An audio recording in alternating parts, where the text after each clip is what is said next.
All right, let's talk really quickly about what we're gonna paint. We're gonna paint that. All right, so when I came out, I came out here, first thing that really grabbed my attention, I love doing these sweeping field scenes. I've been doing a lot of them over the winter. And that willow tree down there in the distance playing off of the blue of the lake. Now the lake was a little more blue about 30 minutes ago. So use your imaginations. Okay, sometimes, when you're out plein air painting, you just have to remember something.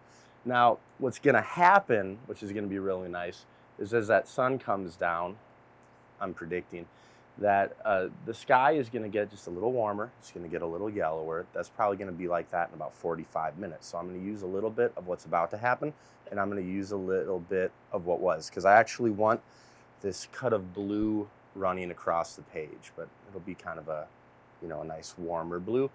And we'll probably punch up the yellow of the willow tree just a little bit. We're gonna kind of create a focal point. Now, we do have some changes that needed to be made, and I suppose I should get out of the way of the camera now at this point, now that we're talking. And that is that hill over there is appearing to be a large, dark area, and I don't think that fits the composition very well. So what I'm gonna do is I'm gonna level that out, and we're just gonna put that as flat ground. There's a building hiding in there, and I really like that building being there. So we're gonna emphasize that a little bit and bring that to the front of the trees. So, by the way, if you want to get up and come hover, that's just fine, okay? Just if I bump into you, you might have to catch me. But we're gonna think of tree building as kind of our main focal point, right? We're gonna have that blue cutting across to help us move. And then we have to contend with the field. Now the field, I love doing these field scenes.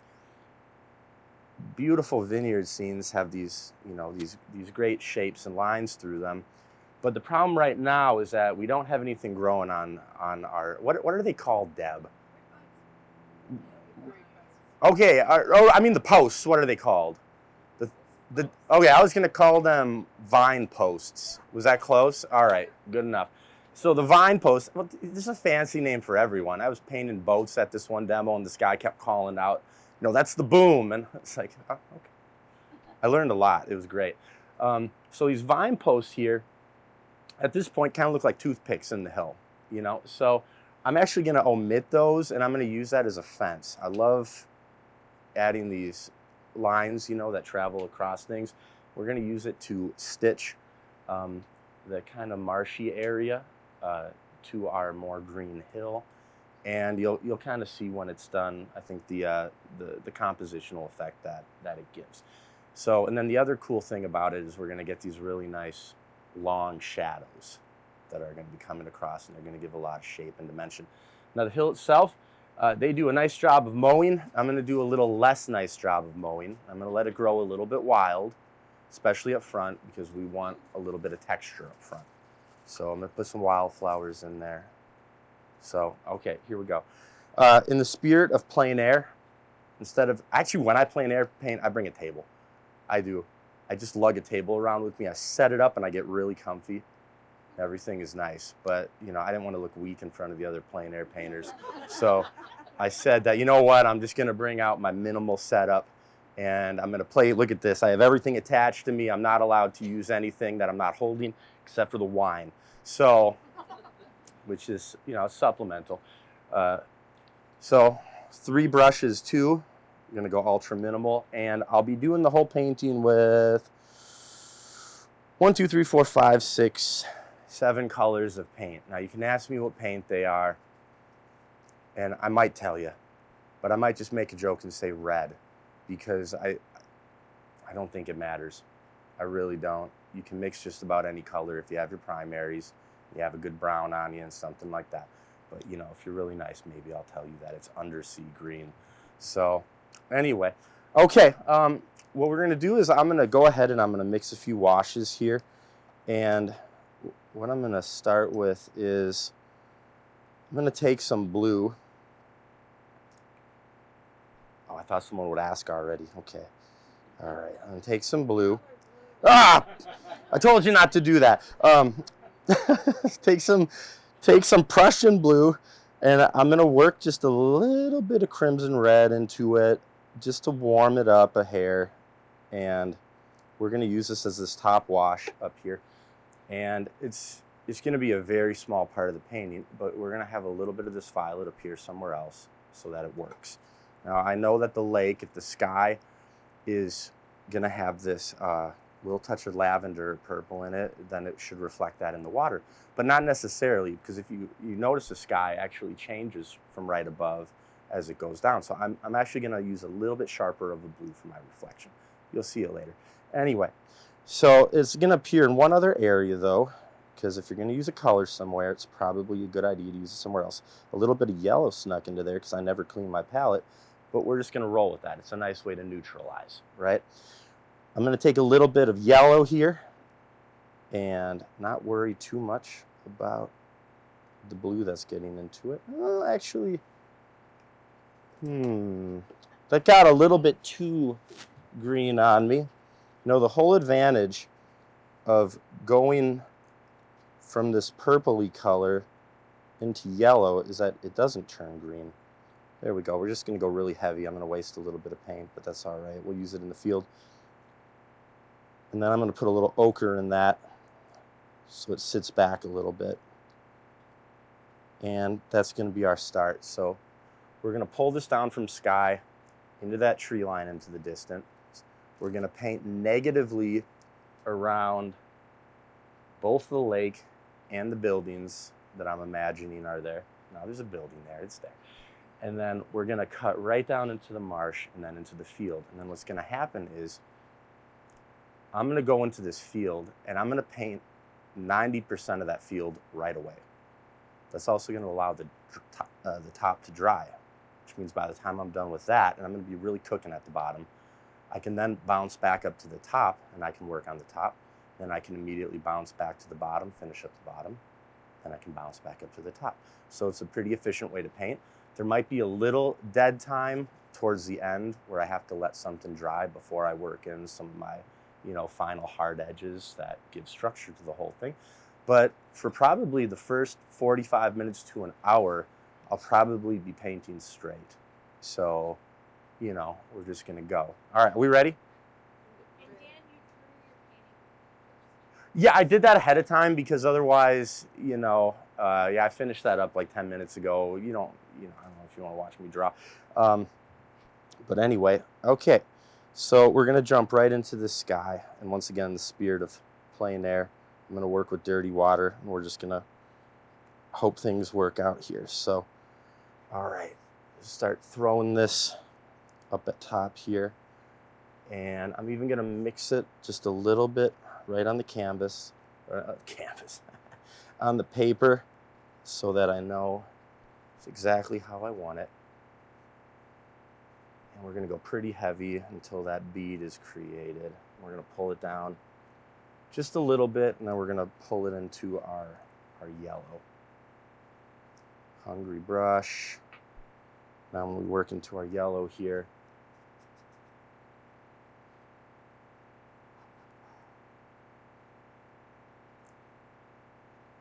I like to kind of do X's in the sky. Have you ever tried to do a sky with all horizontals and get streaks in it? Sometimes if you make X's when it's really wet, you can kind of avoid any really harsh lines. So work this down. You get this nice gradient going on. Oh no, I'm spilling stuff on the painting. It's not a big deal. No worries at all. And we're going to change that now to a little bit of green. What green? You're supposed to ask. I told you not to ask, but really what I want you to do is ask because I can't pick on you for asking if you don't ask. Wow, you have a really good eye, and from 20 feet away with sunglasses on, that's really impressive. You should be like a Navy SEAL or something. It's amazing. All right, so I'm just gonna bring it down. It doesn't actually matter what happens in this area here, as long as I don't paint on these houses. I'm going to be really nice around these houses because I guess one's a house. I think the other one's a shed, right? Keep your stuff in, snowblower, your lawnmower, all that stuff. garage and shed combo. That's right. Get some yellow in there right away. We're actually we're gonna lay some color in for our very bright willow trees, and then it'll be darker tones that actually create the shape of them later on. So they're gonna look like a whole bunch of nothing for a while, and then later on it'll be like, oh look, there's trees there, right? You all know, you all watercolor paint. You know what I'm talking about. Sorry if I'm, I'm assuming. Okay, all right. No one knows anything. This is called a brush, and we use it to paint pictures. Okay, that's too much. All right.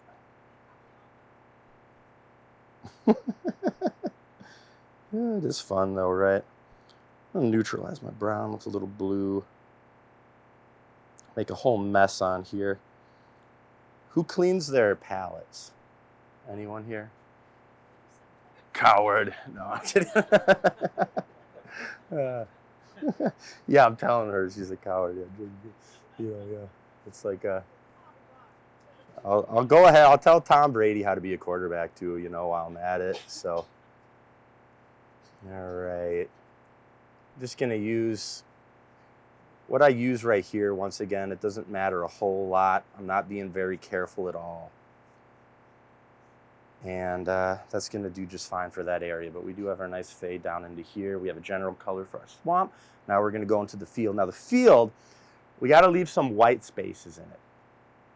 But it has to stay wet because I'm going to be dabbing painting. I'm going to be cutting painting. I'm going to be speckling painting.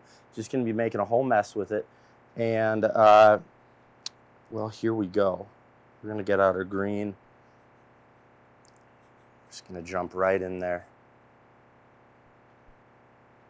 Tighten up that line a little bit later. Just kind of let it blend at first. It's a fun way to paint, because I can just go right into my ochre and throw some in. Go right into my green and throw some in. I'm just going to let them play. Work a little brown in. Okay, now we have to start leaving some of these little white dabs in here. So the problem is if I leave these areas sit too long, they're going to dry, which I actually don't want to happen because all these little white dabs need to turn into these tinier flowers. And I want these flowers to actually sit on a bit of a diagonal to kind of reinforce the idea that, that we're on a hill. The flowers farther away need to be smaller. The ones up close need to be a little bit bigger. Fortunately, what really keeps it wet when you paint like this is that I'm just going to constantly be doing stuff like this. Just going to be dropping heavier pigment in. Now, if I go too light on the pigment, I might get some blooming, but this isn't actually the worst place to get some blooms. You're trying to create a lot of texture in something. There's a watercolorist, Bjorn Bernstrom, I think is his name, but he's over in Scandinavia. And he uses blooms just magnificently. It's so cool looking.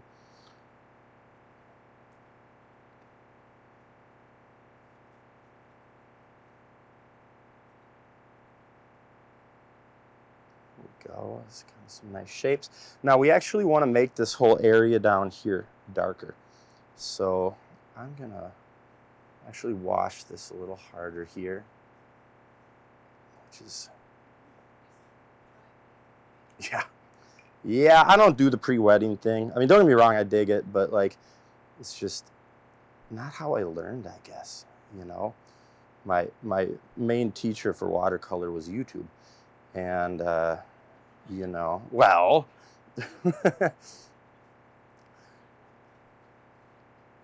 no, oh, it's TikTok. Oh my goodness. It's you want to talk about TikTok instead of watercolor, because I have a lot of opinions on it, and I need to get some of this out. Yeah, so you could make this a therapy session while we're at it.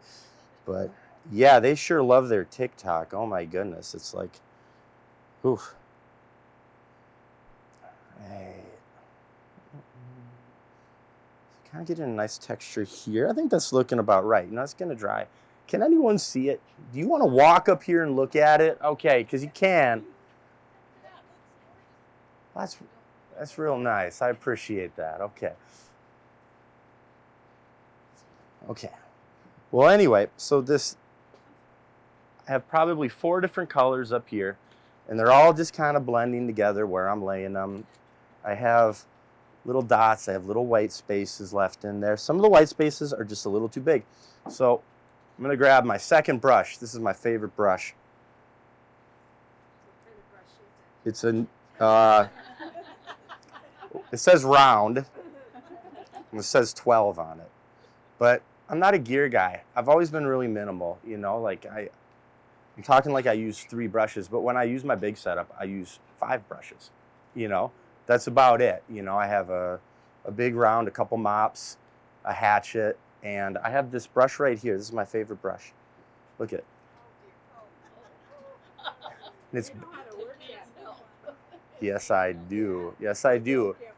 It's one of those happy accidents. So I've been learning a lot about Django Reinhardt lately. Do you know who Django Reinhardt is? He's missing some fingers. And the way he plays is defined by the fact that he's missing some fingers. They're actually just melted together because he was in a fire. And it's really cool because were it not for this accident, he wouldn't have developed such a distinct style of playing this amazing 2-fingered guitar work. So I think my bent brush is really cool, and it's just like Django.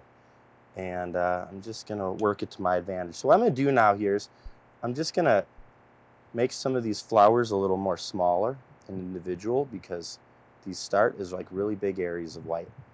I want to turn them into little tiny white areas. And then later on, I want to come in and do some other stuff with it.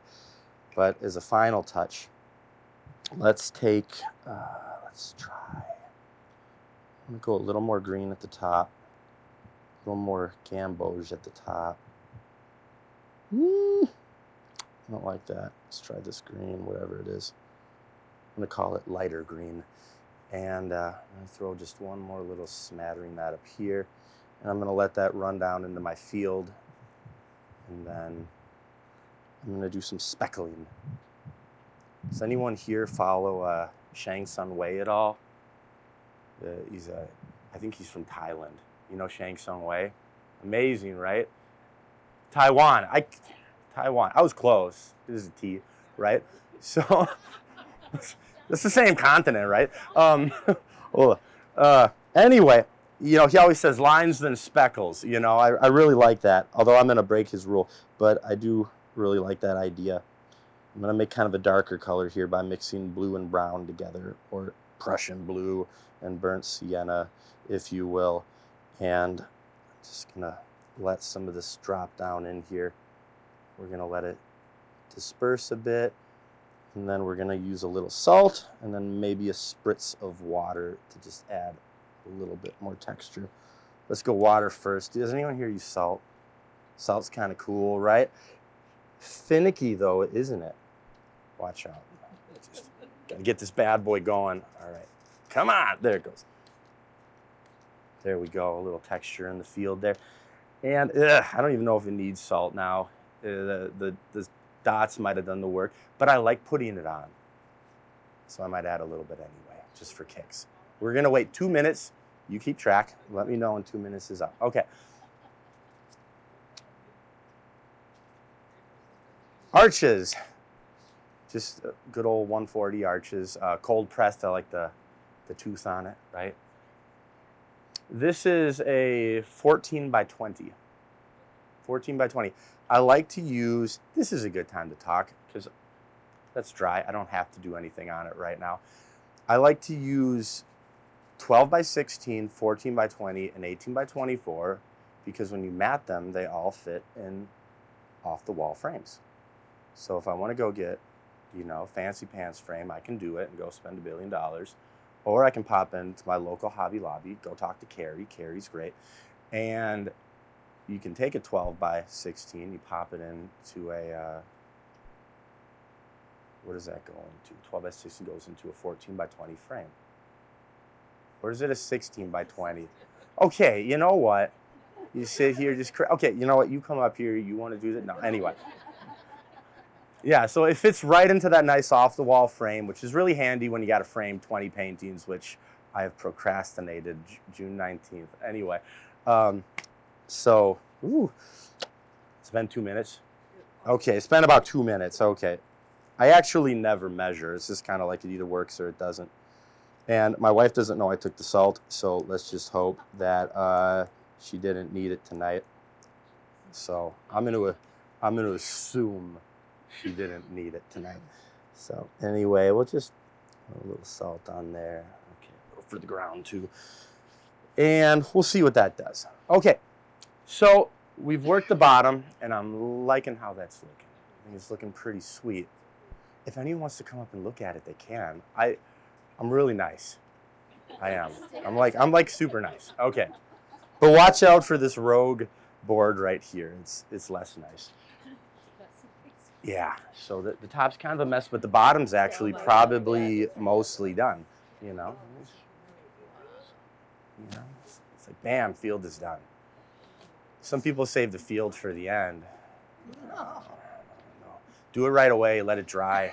That's gonna take like a half an hour to dry probably. Maybe not out here in the elements, but in the studio it'll take a long time so I can go work the top a bunch, right? So the next area is gonna be this tree line that's hanging out behind our lake. I'll just let people come up for a minute. Why are we rushing? I should get a sip of wine here, actually. Oh no, I'll sneak through here, excuse me. Well, there is a house hanging out there, and I really liked it. You just can't see the dang thing. So I thought, well, I'm going to put one in, give it a shed, and I'm going to make it white or something. Well, with hard light, everything looks neutral when you have a big shadow and a big highlight on it. So it's a safe way to go.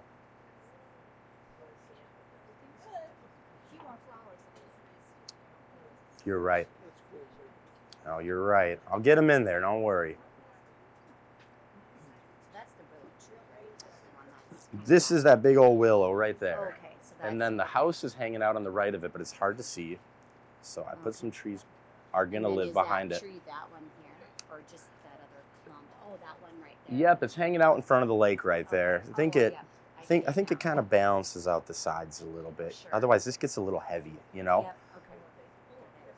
Okay. So I think that's also the value of the hill being a little bigger on this side. And so this is just the water? Or this is that's the spritz of water. And is that going to be the flowers? And then these little stars are salt. Oh, yeah.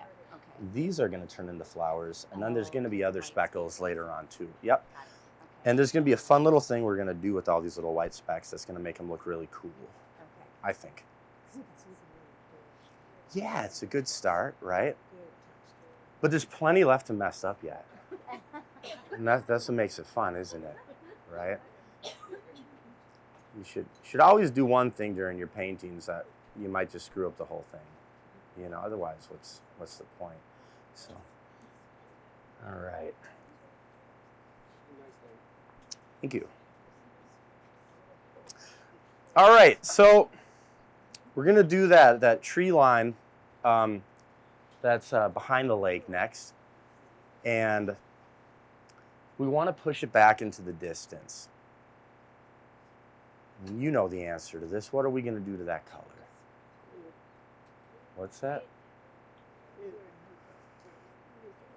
I'm thinking if I was going to warm up a gray, it might be a little bit purpley, right? So people do this with mountains. It's great. It works with trees too. Trees are just leafy mountains, right?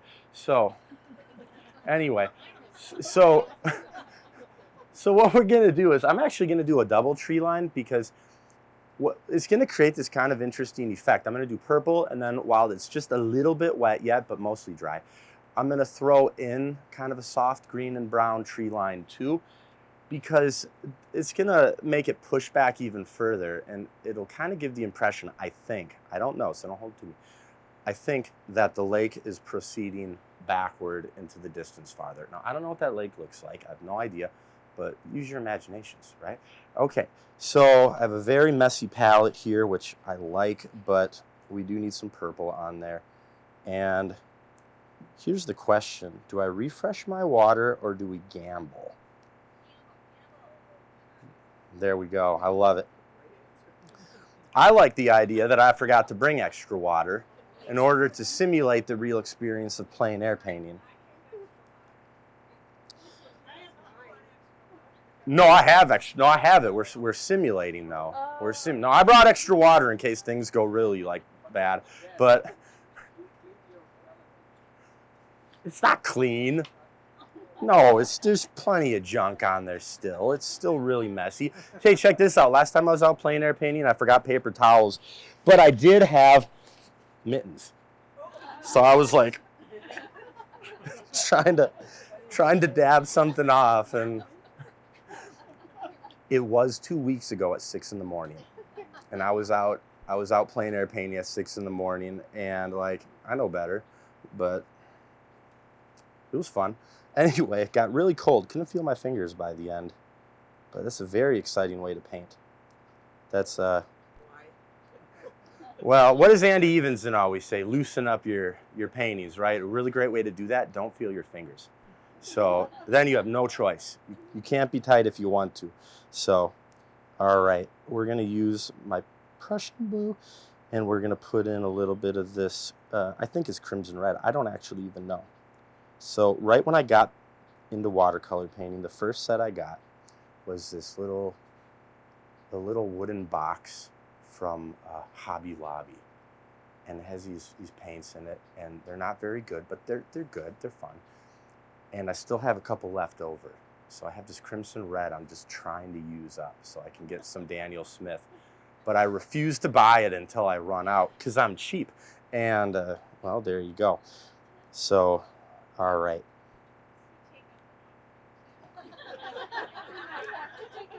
You're messing with my process. All right. So I think this looks purpley enough. Let's start throwing it in there and let's just see what it does. It's okay. It's okay. I'll get it just a little bit thicker. You know, it's always going to dry lighter. Let's try that out. Still a little too blue.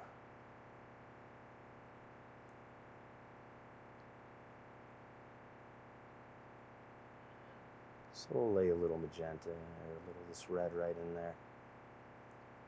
And that'll work. Pull this all the way down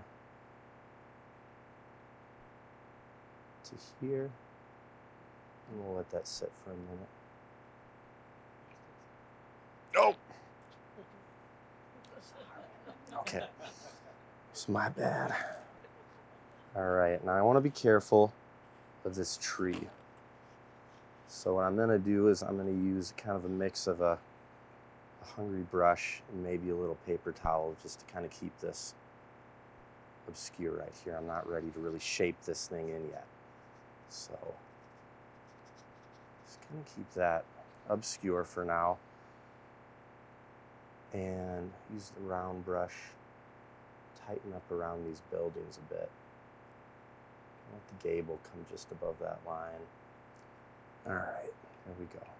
So that's going to have to set up a little bit before I do anything. So what's another good place to work on? Well, we can work right down here. We check it's dry. Look at that. Down here, still very wet. Up top, dry. So you can see, you can kind of work in these sections, right? So why don't we work that area a little bit? Now that area is, you know, it's just a very neutral tone, and it has these kind of cool purpley shadows cutting through, which is going to be nice, and I'll add those in later because that's going to kind of work with the purples we have going up top, right? So you think a landscape's going to be blue and green. No, it's yellow and purple. You always want yellow and purple, right? Now that's not a Minnesota thing. I'm not a Vikings fan. I'm a Packers fan. Do you have any Packers fans here? Yeah? I knew I could count on Ann. I knew it. Okay, that's perfect. But yellow and you know, violet, I think, do make for a nicer color palette than blue and green, which, unless you're, some people are really good with blue and greens, but if you're not careful with them, they really clash. So, well, anyway. Okay. There's a bunch of blue and green people in here that are mad at me now. It's,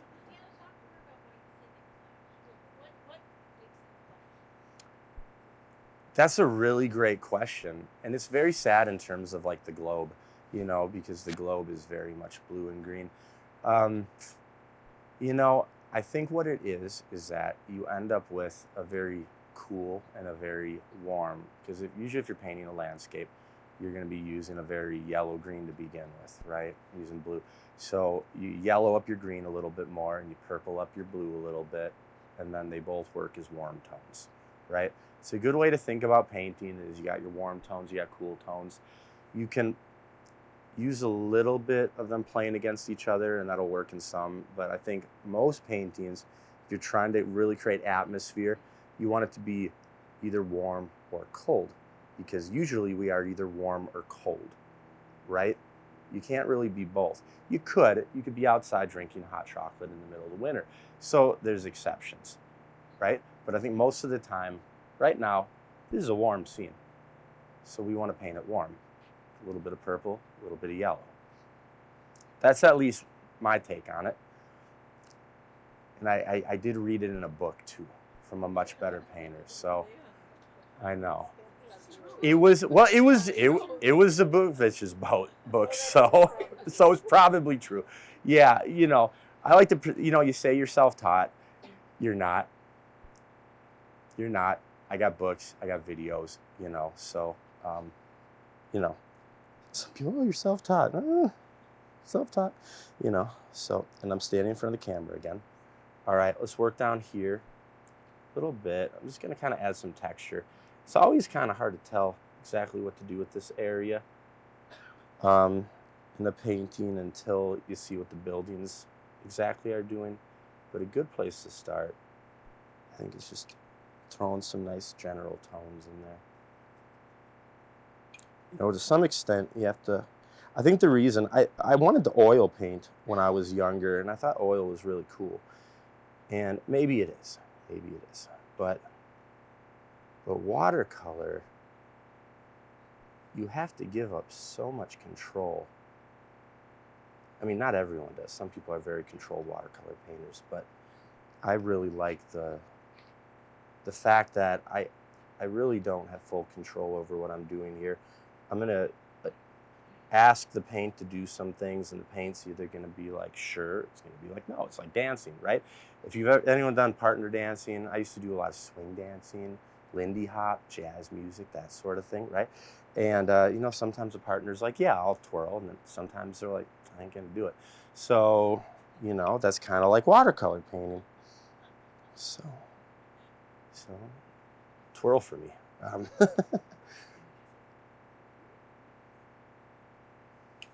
If you haven't tried it, you should. It's really fun.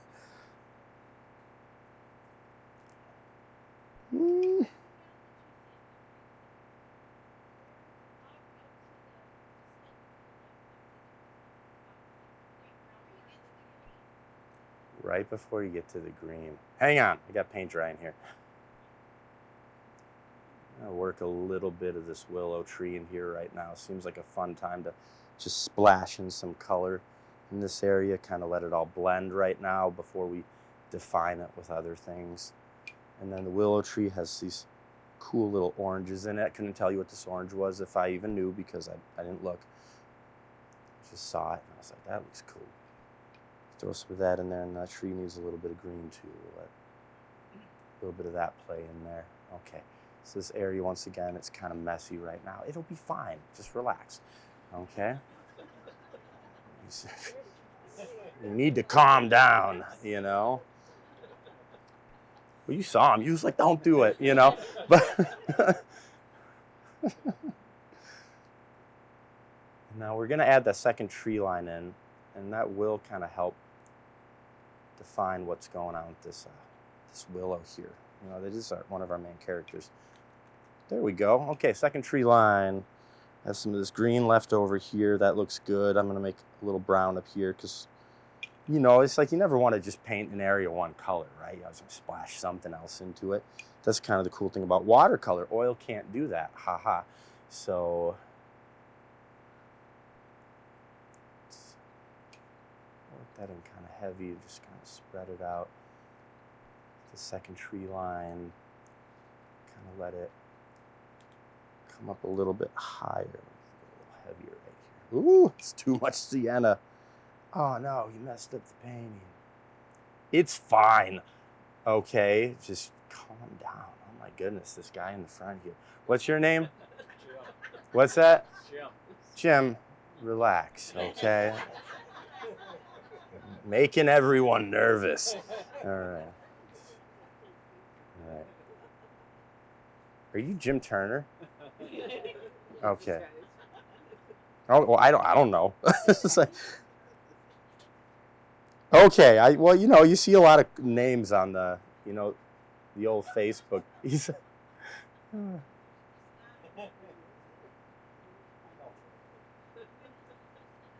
What's your name, Jim? Because I have to know now. Do you paint? Okay, so you're just, oh, I like it. Okay. We have an art critic. Very fun, very fun. Love it. Okay, so there we go, secondary tree line. I don't know, I think that kind of adds a little something to it. Chop up that a little bit. Oh, I made a bird in the sky. You ever make birds in the sky? Yeah, that's what happens when you're reckless with your paint. Right, so liking that, I think. Now, I want to paint this little cut of blue in here at some point. And what's going to happen is I'm going to be telling a story, probably not a good one, and I'm going to forget to put it in at the perfect time. But I think what's really optimal is when it's just barely wet so that edge softens a tiny bit. Don't want a hard edge there, but I also don't want all that green falling into my lake. Little can fall in, not a lot. So Jim's gonna keep an eye on it for me, okay? He's so helpful. And, you know, I got it covered. What's your name? Carol. Carol. Nice to meet you, Carol. Carol's my timer, and then we got Jim here. I wouldn't be able to do this without my supporting crew, so it's very nice.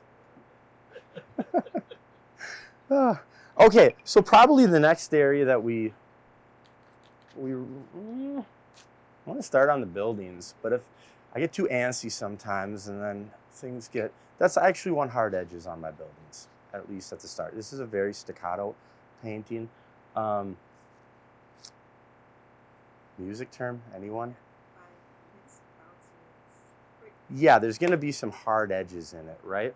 So here, I can show you this. This just happens to be in here. I was doing a little demo a couple weeks ago for someone, and this is what I would describe as a legato painting, because you just paint this one all mostly in one go and everything just blurs together pretty much, right?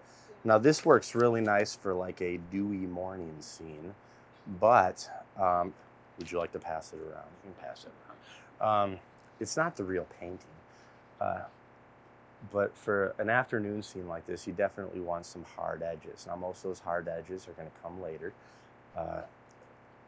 but the buildings are an area we want some hard edges. We want a little bit of hard edges around our tree, and then some of the shadows coming up. Most of the rest of it's going to be pretty soft though. Okay, where do we want to go from here? You know what we want to do? We definitely want to make this front flower area feel good. Remember, I promised we were going to go top, bottom, right? So if you want to come up and see this, you can, but what's going to happen is I'm just going to add these little shadows under each of those little dots. It's kind of tedious. I apologize for that. So, you know, now is a good time if you got any jokes. Just don't make fun of my brush, okay? I can buy a new brush. You think I can't buy a new brush? I'll go buy a new brush right now. Everyone thinks, I can't afford it, you know? Because I leave my brushes in the water as I paint, and sometimes I do it for days on end. So, there you go.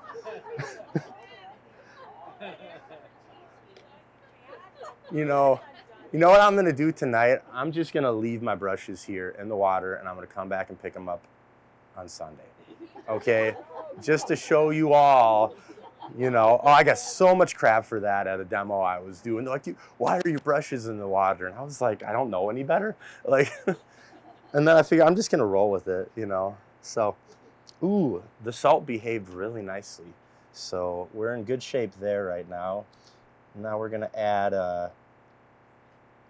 some kind of fun stuff. Am I blocking it again? I'm so sorry. I just feel inclined to stand at an angle. It's too many years in front of a whiteboard, You ever draw on a whiteboard in front of someone? Because you don't realize that, but you're drawing everything crooked.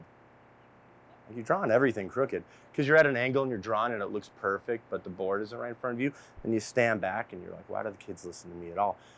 Everything is terrible looking, Nah. Smart. Well, I still have a whiteboard. I use my smart board for projecting, and that's about it. And I know there's all this fancy stuff you can do on it, but listen, I listen to the Bee Gees, and is I know I look young, very handsome, but I'm really someone. I was probably born at about 51, because I love all that stuff. Yeah, I grew up on the Beatles, and it's just I think it kind of shaped my whole life. Really like stuff from that era, including chalkboards and whiteboards. Man, when I was in college, I had this great life drawing instructor, Amy Fichter, and she's known all over the place and all that good stuff. And she still used chalkboard. She didn't have to, but the drag of the chalk is kind of like charcoal, and it just has so much more personality than these stupid markers. Granted, the stupid markers are better than the stupid smartboard, which has no personality to it when you draw on it whatsoever. So, and yeah, there's probably someone who knows how to do it really well, and you're welcome to it, but I like to do it the old way. So, okay, so I'm doing all these like little dots and dabs on here right now, and I'm gonna do the part where I probably ruin the whole thing, and I'm gonna spatter. I'm gonna try to be careful. You ever notice like you can't get it started? Oh, there it goes. Okay. Knock it out of hand, and then we'll do a little bit of line work under a few of these. And this is probably actually an optimal time if you want to come up and see this. Not a bad time to do that. It didn't change a ton, but I think it changed enough where we have kind of this nice field effect. I'll get out of the way. You need to be here. You finish it. Okay. So. You wanted abstract? I like abstract. Oh, you're doing great. It's awesome. It was fun, right? Yeah, you're right. The salt did its job. I love that salt, I mean, it's just...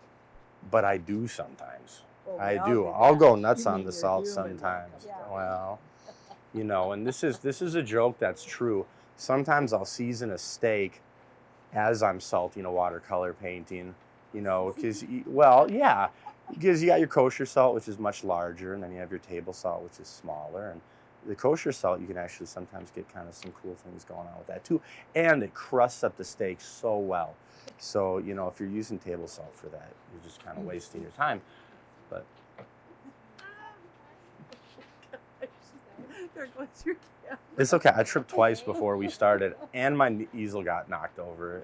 I was like, okay, better now than during the demo. It still might happen. How you doing? It's good to see you. Let's paint all of it.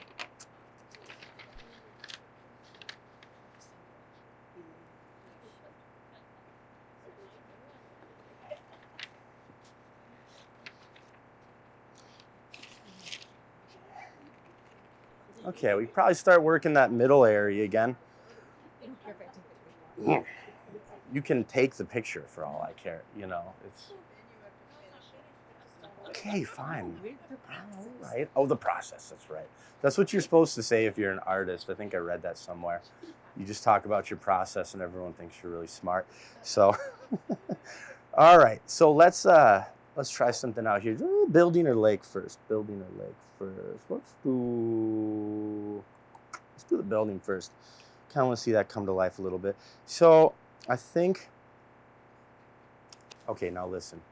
The highlight side of the building, the debate is pure white, or do we knock it back a little bit, right? I think for now we leave it pure white. You can always knock it back a little bit later, right? So we're gonna leave it alone. And later when you see it, if it's too white, you just say something, okay? You don't have to sit there and gossip and be like, "Is it too white?" You know, you could just tell me, and then we'll knock it back a little bit. So what we're actually gonna start out with is gonna be the shadow side, okay? And it's gonna be pretty dark, all right? And what I wanna use for that, just because it's my painting and I can do what I want, is I'm gonna make a purpley brown for the shadow side. Because, I mean, don't get me wrong, it's a lovely brown siding on that house, I think. But, you know, it's my building. I paint how I want to. So we're gonna pull a little brown out here and make a little purple. I think we'll just actually go a little this purpley color, and then I think I'm just gonna dab sienna right into it. I think that'll work, because then they'll play together a little bit, and that'll be nice. This is like where it gets like tiny and fussy, so, you know, I'm gonna actually have to focus here a little bit. We have a shh. Okay. Sneezing during my demo. Come on. All right. So we'll paint this in here, and I'm actually not gonna paint all the way up to the gable end, or the soffit, I guess you'd call it, on the gable end. What did I say? Okay. All right. So I'm gonna leave a little bit of breathing room there, because what I want to do is I want to come in with some like really hard dark stuff in about a minute or two, and that's going to create that shadow under the soffit, which adds a lot of structure. But I actually don't want it to be a hard line. You could do that sometimes, and some people do, and it looks really good. But I want it to blend a little bit, so that's how I'm going to do it. Why? I think just because it's far away. Far away. Let's make it a little bit looser, right? So we're going to get close to it. I shouldn't do this, but I'm going to cheat. And I'm going to come from this side because I'm right-handed. And I'm going to work over. There we go. I know, but don't tell anyone. It'll be fine. We're not videoing it or anything, you know. But, so. All right. So that's about right. And we're going to dump in a little bit of this sienna, just see what it does. Just add a little flavor to it. There we go. Oh, it looks cool. And I think we'll let that marinate for a bit, and then I'm gonna actually extract a little bit out of it. I'm gonna make a little bit of cream, as Joe would call it, and now I'm gonna do that gable end. Ooh. Count to 30. No. Now we'll do that gable end just a second here. I do want this to be, let's just try it. It's a little early. It's a little early. Got any jokes, Roy? Or Jim? Got anything? Oh, man, come on. We were counting on you for that. All right, we'll do the other building really quick here instead, while Roy Googles some jokes. Or did I say Roy again? You know why I went to Roy? No, Jim. You know, I should be able to remember Jim. It's my dad's name. You know, it's like, come on. No, I don't. No, I don't. You're right. That's the thing right there. No, I've been checking out a bunch of Roy Clark lately. I don't know Roy Clark. Oh my goodness. He does a lot of guitar. Yeah, he's you know, kind of like Chet Atkins type of guy, you know. Oh my goodness. You think you know how to play, and then you watch these guys and you're like, oh, she's gonna quit. So, okay, we'll try this gable end now. Ooh, it's perfect now. Thank you for keeping time. That was perfect. We're gonna cheat again. I'm gonna use my right-handedness. This little one here, I don't actually care if it blends at all. because that was even pushed farther back. But that gable end or soffit shadow is going to blend in nicely now. And I think it's going to just soften things up a little bit. And we have these kind of cool dark shapes in the distance, which they're not going to look right until I frame them with trees. Okay, so we still have to go through all that. And then the buildings aren't going to look right until I put a big shadow coming off of them. And I could do it right now so that you're all happy, but we're going to save it for the end. Okay, how are we doing on time?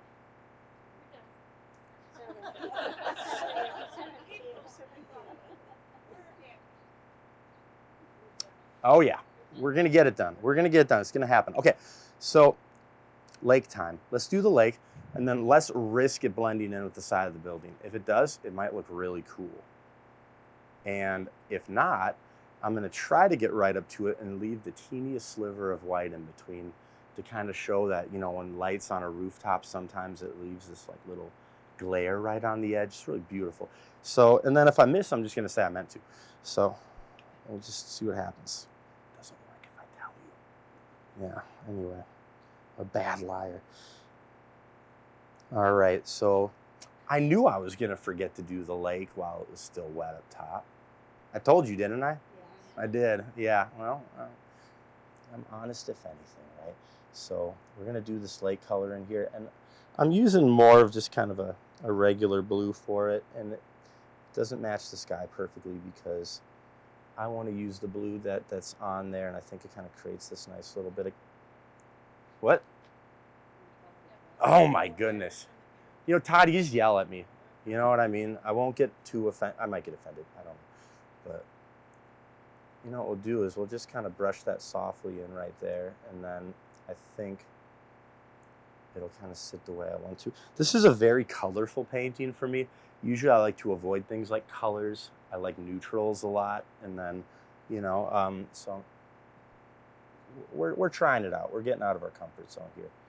And we have that little sliver of white, which was perfect, just like I said it was gonna be.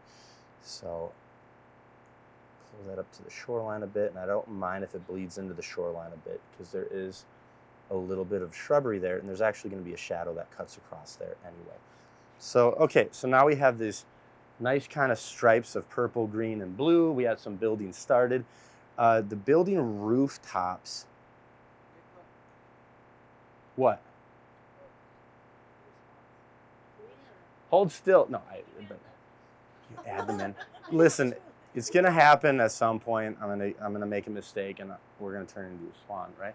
So, okay. So the final stages here, and like I said, we're at the fussy point of this where I actually have to stop and wait. But I told you it was gonna take about 45 to an hour of mostly straight painting. I could have painted the whole time. I could have done it if I wanted to, but we'll look at it. And this is a point where I do probably have to stop every couple minutes and kind of work around it. And the areas I need to pay attention to are going to be trees poking out around the buildings. I'd like to do these rooftops, which we're going to use brown shingles with a highlight on them. So it's going to be a very soft brown. It's going to be these nice geometric shapes cutting out all the organic stuff. I'm going to add my windows in. It's actually a good time to pull this little bit of paint out of here right now. There we go. Oh no, a dot of paint. No worries. I didn't know if I was making a mistake and you were trying to tell me, like, don't do that, you know. Let's see here. What can we work on? I know what we can work on. We're going to add some of our ground shadows, and actually we can start working. Now, there aren't trees around the willow. I'm going to add some because I want the willow to have a little bit of contrast around. I mean, there's trees around it. So you're getting up and she's like, yeah, there's trees around it. What are you talking about? What I should say is this. I want to put some darker trees around it because I do want the willow to pop a little bit. So I'm just going to engineer a little bit of contrast in there. So I'm going to get out my undersea green, and I'm going to mix it with a little bit of brown to neutralize it. And I'm just going to add kind of some, like, I don't know if they're going to be pines or what. We're actually going to see what the brush does. And we're going to have some trees poking out from behind those willows. And that should create a little structure. We're going to add a little bit of darkness underneath too. And that should start to shape our tree. I'm going to put a little bit going around the buildings as well. So let's just see what that does. Those are those birds I was talking about. They're in there.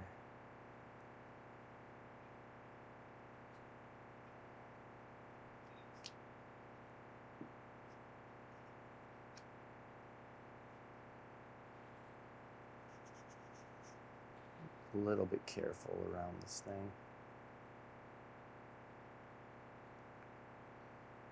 Probably take me a layer or two to get the shape of the willow the way I want to.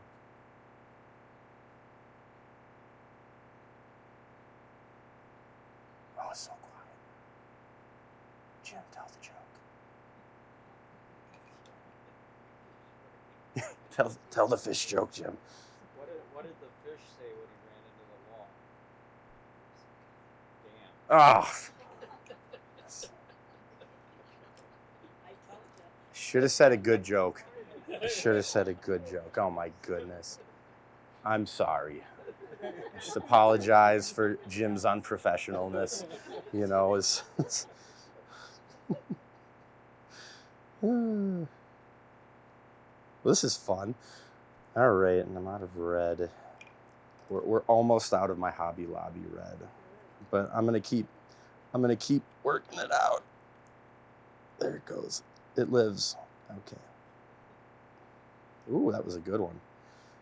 All right. So what I'm going to do now is there's a lot of cool shadow structure cutting into the boggy area, and it's going to create some nice horizontals. So we're going to put those in.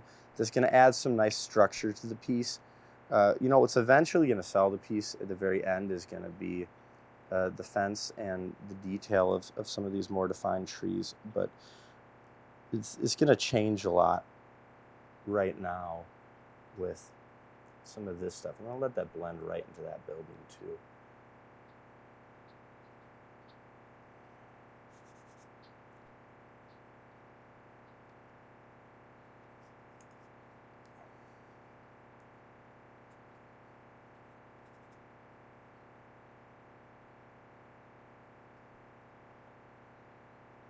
Dot of water. This would be what Boogfish would call somewhere between milk and cream.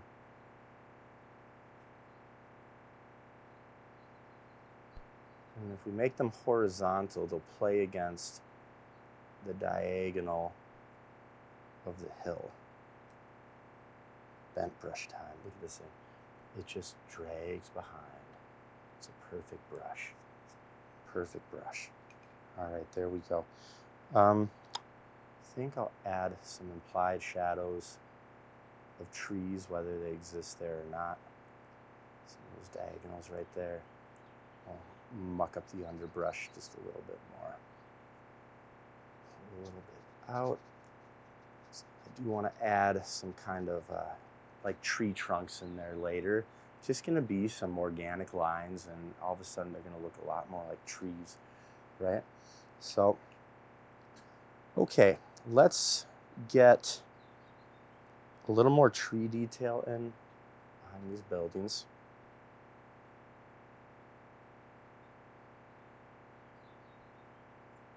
Just to make believe that there's some high ones behind there. I guess they are there. We're doing a lot of make believing on this painting. It's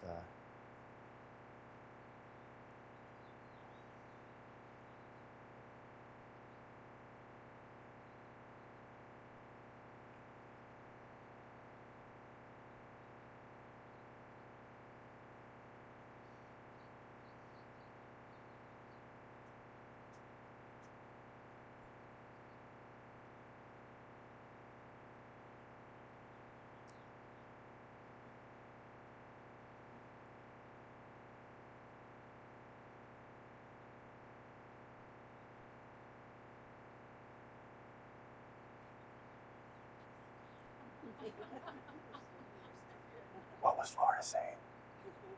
Was it nice? Okay. Sorry, I had to focus for a minute there. You gotta focus a little bit when you're painting, right? So, yeah, well, you know these willow trees, you do some kind of aggressive drag marks down it at the end, just a little bit to kind of get that the verticalness of the you know, the branches or whatever you want to call it. They are branches. What am I talking about? I don't know, they're branches.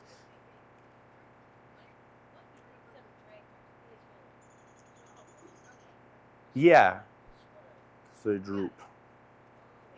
Just like that. Yeah, that's a good gesture. The thing, yes. Weeping well. I'm adding the tears. So anyway. All right, so this is probably a good time to take a look at it. It doesn't have all the jewelry on it yet, but it kind of looks like a painting now. So you go take a peek. I'll walk over here.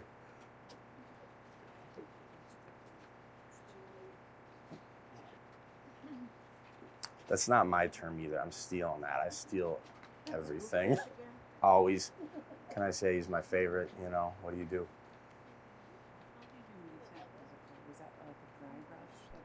So what I did was I dipped my brush in the paint, and then I wiped most of the paint out, and then I dragged it aggressively over the top of it. But like aggressive, but skimming. Okay. Does that make sense? Yeah, it does. Yeah. Okay. Thank you. So yeah, oh yeah. Tried Willows before. I never have, but it seemed like the right thing to do. Yeah. I think it works too. Good, We'll have to good. see. Once we add the trunk in, it'll either make Yeah. sense or it won't. Right.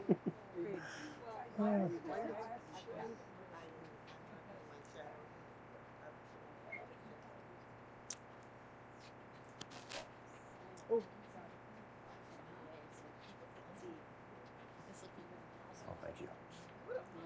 My grandson's baseball game. Thank you for coming. Oh, it's Enjoyed it a lot. been a blast.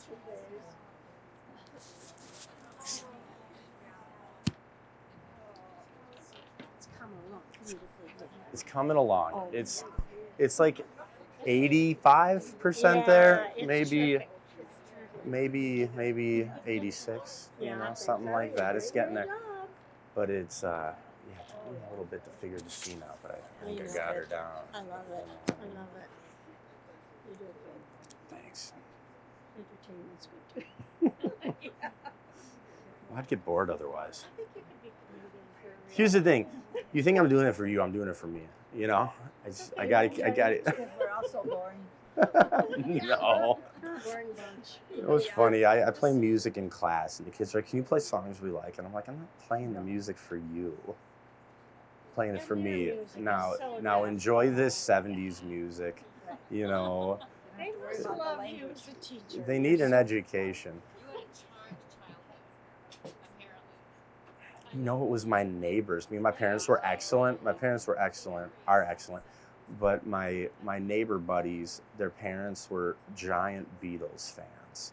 And so we were all like 6 through 10 years old, because it was 3 brothers and me, and we'd watch like the movies Help and A Hard Day's Night. And we'd be down playing Super Nintendo, listening to Sgt. Pepper's, and like, because we just didn't know any better. That's the music we had. It was. Yeah, well, that's what it is. My mom's an antique collector, you know, it's like, oh, she is, yeah, like big time.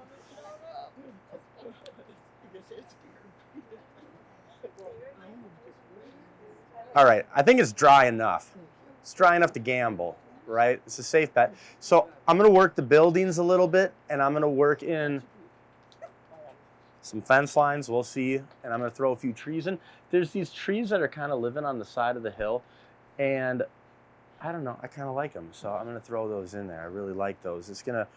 I'm gonna use them mostly just though on the right side, because this is a very left side dominated painting right now, and you know, I do want to keep my rule of thirds thing going, but it still needs to be balanced out. So let's go ahead and do that. We'll start adding in some of the, you know, some of the finer details that will hopefully make this painting really come to life. And I'm not cleaning it, I'm just removing some of the paint. Use a little sienna here, mix a bit of ochre into it.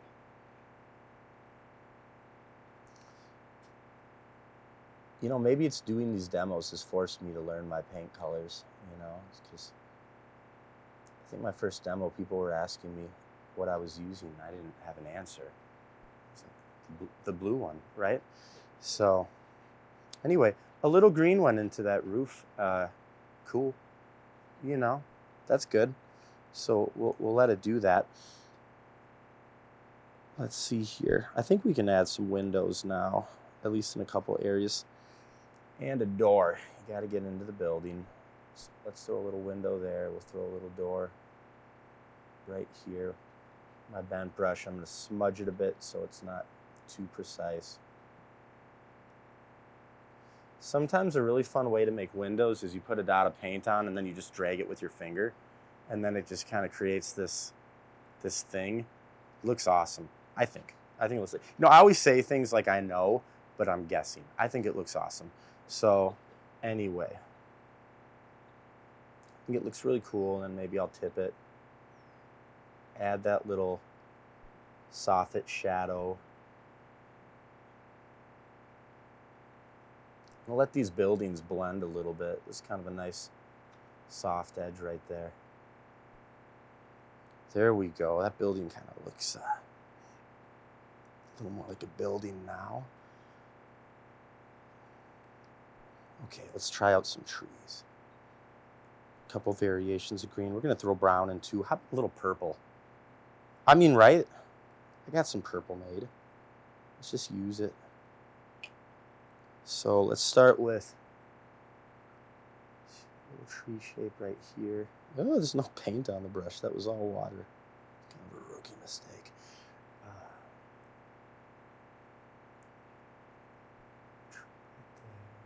Happy. Some of my kids pick on me. Yeah, you sound like Bob Ross, Mr. K, you know. Well, you look like Bob Ross.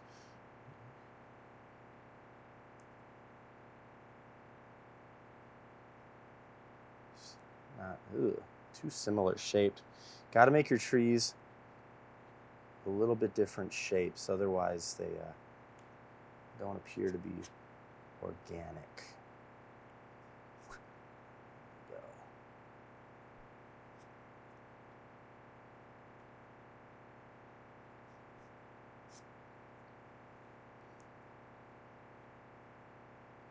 Got quiet again. What do you listen to when you paint? It's my favorite. Prince? Oh, Prince, classical, Okay. Prince Okay. I dig that. What's that? Okay. You listen to it. Well, you could do both, it's like it just makes you multi-talented. My favorite is Smokey Robinson and the Miracles, Tracks of My Tears. That's my It's Time to Start song. I thought about throwing it on before we got going, just so I knew it was time to paint, but anyway. You're good. Todd, I'm sorry. Todd's gonna have a talk with me when we're done, and I don't think it's gonna be very nice. Be nice, Todd.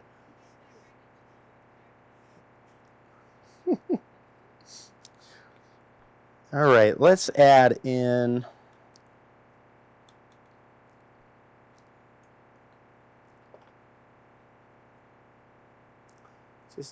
we're just going to kind of loosely imply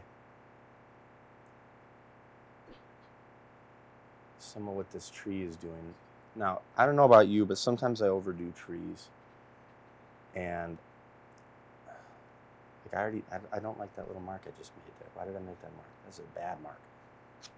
There it goes. That looks good now.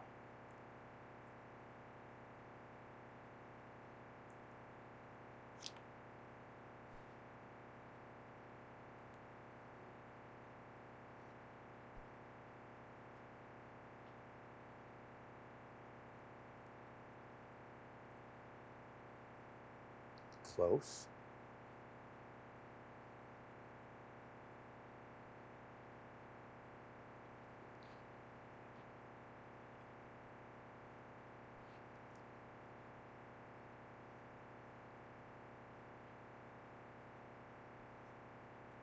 Vertical line, horizontal. Oh, I messed it up. Sorry.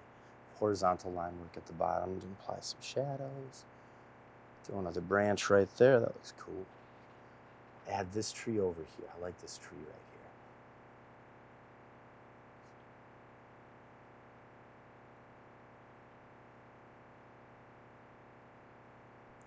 Make it come just a little bit above that tree line. And I suppose you could put some leaves on it, huh? I'm gonna wait a little bit. I kind of like those hard lines right there. I think it looks nice, but I'm gonna just kind of drag in a couple greenish yellow lines over the top of it in a couple minutes here, just to kind of show some leaves. Let's see here. Is the building too white right now, the sides? If you want to come up here and offer your opinion, I'd love to hear it.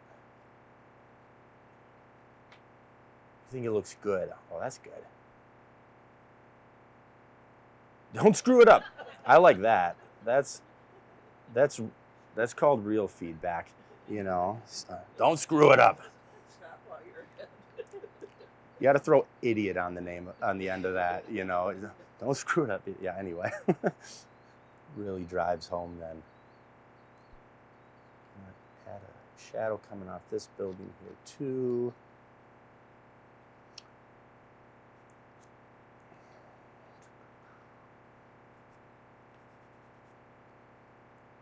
And let's put some fence posts in. I love these fence posts. I think the idea of these fence posts, if you want it to work, like really work, I think they need to cut across the hill line, right? So you have the line of the hill where it crests, that's the word, right? And goes into the swamp. I think if it crosses that line, I think that's the sweet spot. But we'll find out. I might be wrong. All right. Nope, because John Salmonen yelled at me. No, he didn't yell at me, but he was like, I was like, well, you know, I kind of use, I was chatting with him. I'm like, well, you know, I kind of like using the white gouache at the end to add stuff. And he was like, well, it's harder to do it without. And I was like, fine. It's one of the best conversations I have had in my life. I mean, he was amazing. But I did love that. And ever since then, I'm just really hesitant now to add the white gouache in there. But I'll do it. But, you know, I'd like to start entering stuff eventually into that TW SA show. And, you know, I looked at the rules this year, and I was so intimidated that I was just like, next year. You know, because I'm looking through all my paintings. I'm like, gouache. Too thick of paint. Is this too thick? I don't know. So we'll just save that one, right? We'll save that one for another time, and it'll all be fine. Oh, I've watched that 3 times. Yeah.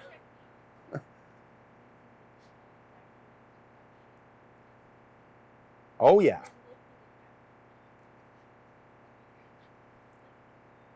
Yeah, that would be awesome. I mean, I could have just masked them too.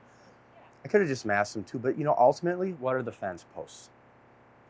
They're lines. And whether they're white or black or whatever, these are like brownish, they're still going to serve the same purpose, right? And that's just going to be to create movement in the image, right?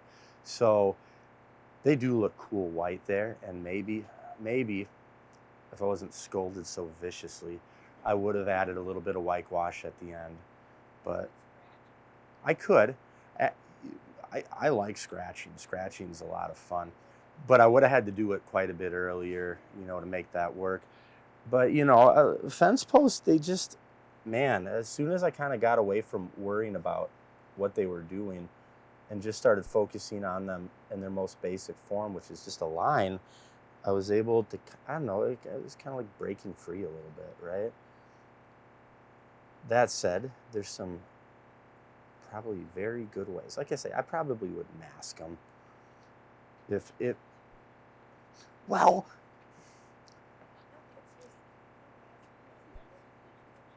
who's making these rules, I wonder, right? Who's making these dang rules, you know? No, I think it's good. I think it's good that there's some rules. Otherwise, you could just like dab out of the thing the whole time and do an acrylic painting, right? You'd lose a lot of money, but you could do it that way, you know. You know, this is getting kind of close to being done, I think. I'm gonna maybe ruin it really quick. Let's just see what happens if I add a little bit of, whoa, got too close to the mic there. I'll get it done in 1 minute. You just hit me with what you want. I'll get it done anyway. Because this is going to be very loose. Done. Look at that. 5 minutes,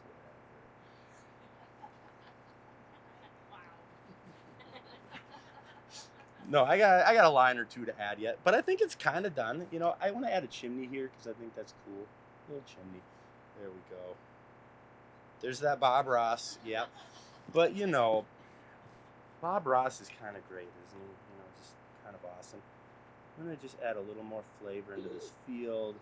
And it looks really good, so I feel really inclined to maybe ruin it, just to keep things fun.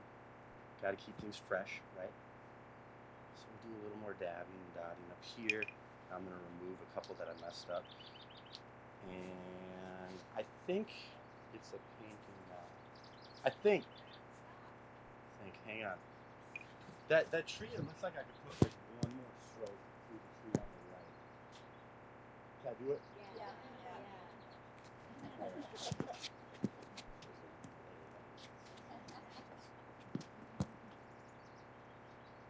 Look at this. I could just pour more paint out of my thing. You just want me to talk louder?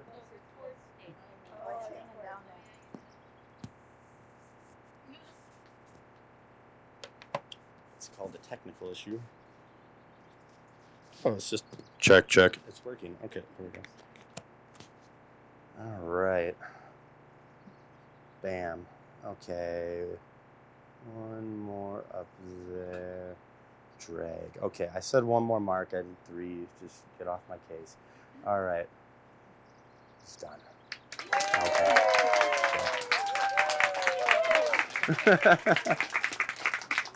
Hey, you haven't seen it yet, so you know. Anyway, here it is. There's the painting right there. Does that work? Is that doing it? Okay. Oh. Know how to pose with the painting. So. Oh, thank you. That was fun. Oh, wait a minute. We didn't do the fun part yet. Oh. Rip the tape off. Wait, it's also not a painting yet. Hang on, sorry. Gotta sign. What color do we sign it? Let's go purple. I like purple. Purple.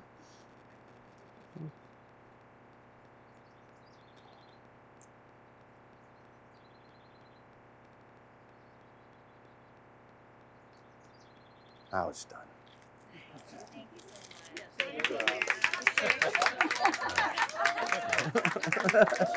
Take that back.